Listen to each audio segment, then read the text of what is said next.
On nous dit dans le Shulchan Aruch que le mois d'Adar, en plus d'être le mois de Simcha, Mishel Nichnas Adar Marbim Besimcha, aussi c'est un moment très propice. Si quelqu'un a un litige avec un autre juif et doit se rendre en cours, c'est un mois très propice, un mois où le mazal rayonne.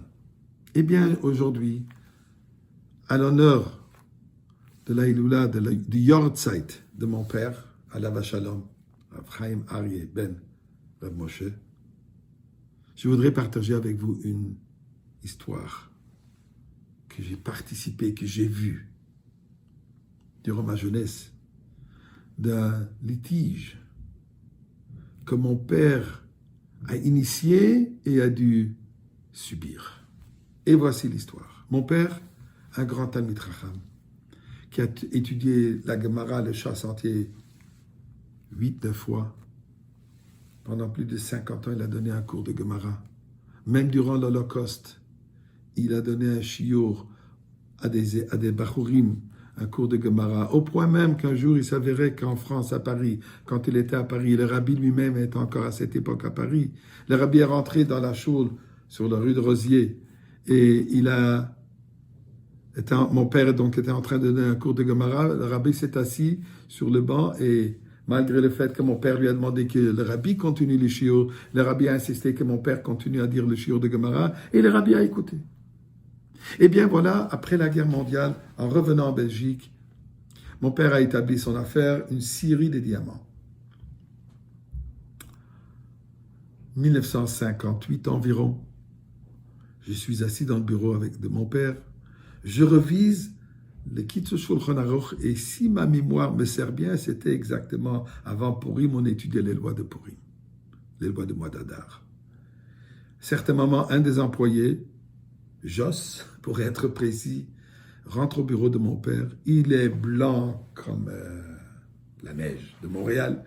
Et il dit à mon père, je suis désolé, mais une des pierres que vous m'avez données aujourd'hui pour les scier, une moitié de cette pierre, elle a disparu. Et je n'arrive pas à la retrouver. J'ai fait tout ce qui est nécessaire pour essayer de retrouver ces pierres. Malheureusement, je n'arrive pas. Mon père qui le regarde, il lui fait confiance, il dit « Ok, ça va, retourne au travail. » Immédiatement, mon père prend le téléphone et appelle le propriétaire de ces pierres qui lui a donné de scier ces diamants. Il s'appelait Reb Moshe Aller et il lui dit « Reb Moshe, je t'en prie, de l'argent que tu me dois pour le travail que j'ai fait, déduis $10,000, puisqu'une pierre que j'évalue à une valeur d'environ $10,000, malheureusement a été perdue, donc je te dois cet argent. Enlève-le du compte que tu dois me donner. » Moi, alors qu'il refuse de dire, je ne vais jamais prendre l'argent de toi. Une pierre perdue, c'est ma perte. Mon père dit, non, c'est ma perte, c'est ma responsabilité. Ils sont partis chez le Rav Kreiswirt, le Rav de la communauté, en Din Torah, à la cour. Et voilà qu'ils exposent leur argument. Mon père qui insiste de donner, et Rav Moshe alors qui refuse de reprendre. Le Rav, après réflexion, a décidé d'écouter. Donner cet argent en tzedaka, et la mitzvah les partager entre eux. Mon père a pris $10,000, l'a donné en tzedaka. La veille de Pessah, le jour de Bitikat Chametz, je suis assis au bureau avec mon père en train de réviser le Kitzur Shulchan Aruch, les lois de Pessah.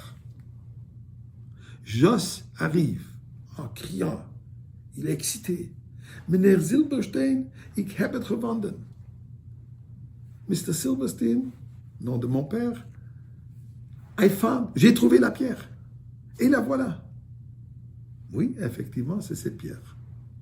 Mon père prend le téléphone et appelle Rav Moshe. Ah, il dit, Moshe, on a trouvé la pierre, je te la renvoie avec la marchandise que je vais te renvoyer avec le travail que je viens de te faire. Rav Moshe a alors de dire, désolé, mais moi j'ai été payé. Je ne prends pas cet argent.